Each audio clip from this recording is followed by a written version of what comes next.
Hello, this is Mama Janet coming back to you with the update on my avocados. The last time I was here, I was telling you about how my pipes were damaged, and today I just want to give you some good news that the pipes have been done and there's enough water coming in, and we buried the pipes, so there's nothing much on the surface, and this has been a very great progress. The last time we did this with the Gen Zs, there was a bit of a challenge. The pipes were cut, but right now you can see the pipes are intact, and through supervision this was done well. Last time the boys were not able to do it well. It was a challenge for all of us, and without supervision it became a bit of a challenge, but now at least with hands-on and supervision things are doing well. You can see the pipes have been buried and there's only some part of the pipe that is protruding out and leaving a small part for the water to drip. The season is dry and we are actually trying to just see if the drips are enough. We don't want to sprinkle because it takes a lot of water to sprinkle, and therefore we are only doing the drip. This one had some fruits here. I believe we left it just for experiment. I'll soon pluck it off to see whether it can ripen so that we can have a test before time. You can see the hygiene here is wonderful. The hygiene is good. We do slashing after 3 weeks, and you can see the maintenance is good. And we also do weed every month, especially during rainy season. But during dry season, we do some slashing and do mulching because the weather is so hot, and when you mulch, you are able to keep that moisture just around the roots. We also do put some water with the bucket, simply because if your land is up the hill, when you pump, the water tends to go down the hill before it actually supplies the top. And so right now we are having some activities in the home, and we don't want to stay in the farm for long, so we are trying to save time by just doing line by line with a bucket, as the sprinkler also the dripping takes its own time. It takes a bit of time to do that. So if we use a bucket to assist in terms of time, we will be able to be out of this place within 1 hour. You can see this fruit, this tree is doing very well. Most of them are this height, just a few of them like this one withered. I don't know why, maybe because of a disease that we don't know about. I will consult my agronomist to see and know more about why that one withered. Otherwise it's supposed to be as big, and this one in particular is actually bearing fruits. It has like a fruit down here.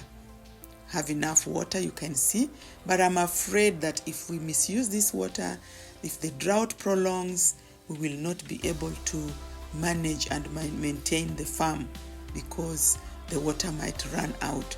So we are using water cautiously so that we are able to manage with these I can call them few tanks that are there that supplies the farm, but right now they are full of water.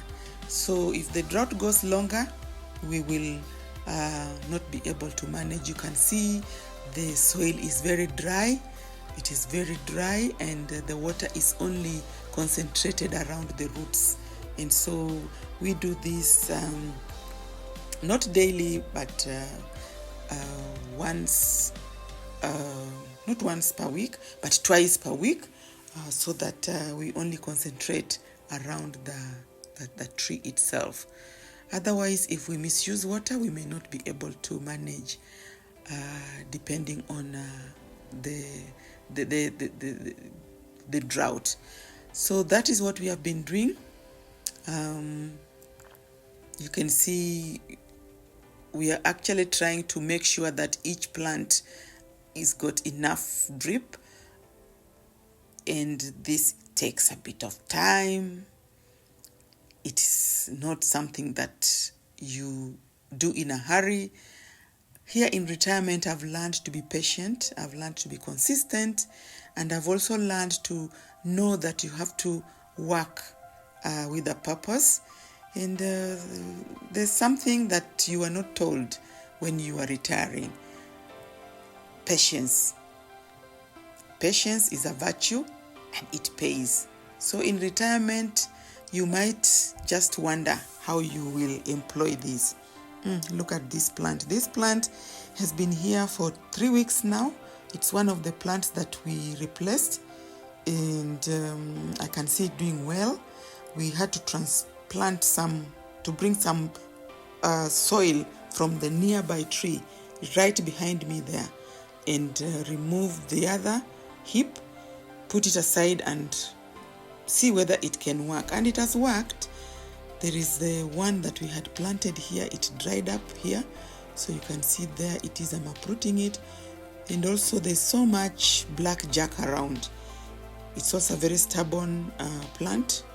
We keep on removing them all the time we come to the farm, because it takes a lot of the nutrients from the plant.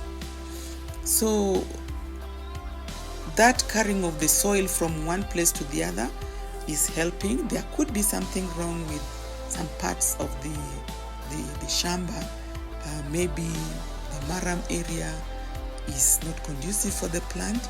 Let's see whether this will work. This particular one I've had in front of me here was put 3 weeks ago, and I can see it's growing well. So there are so many challenges when you get into farming. It's not a smooth road. It is something that needs patience, needs love for your plants, and hands-on. So I am hands-on. As much as I have the workers around me, I make sure that I even check the knobs, because these knobs can easily block. If they block, then you'll not get water. The soil, somehow when you're weeding or maybe slashing, gets to block them. So you need to keep checking and seeing whether they are blocked. So you must be hands-on. Don't just leave everything for the workers. You could be having very good workers, but when you are not hands-on, they also relax. So that is about farming. It's about knowing when to plant, when to weed, and you might be having a lot of time within you at this moment when you have retired and you start relaxing. Then now you get into the habit of not even, walking around the farm to see what is happening. I urge you, within that time that you have, just be hands-on. In any project that you do, be hands-on. And this also keeps you agile, keeps you healthy, keeps you moving, so that you don't just sit back there and waste your well-being. It's good for you to understand that there's so much that comes with retirement. For me, I'm glad I'm here. I'm glad I'm enjoying my retirement benefits, and hope that you'll join me soon, those who want to join me and do the slow living in the village, off-grid. Very, very interesting.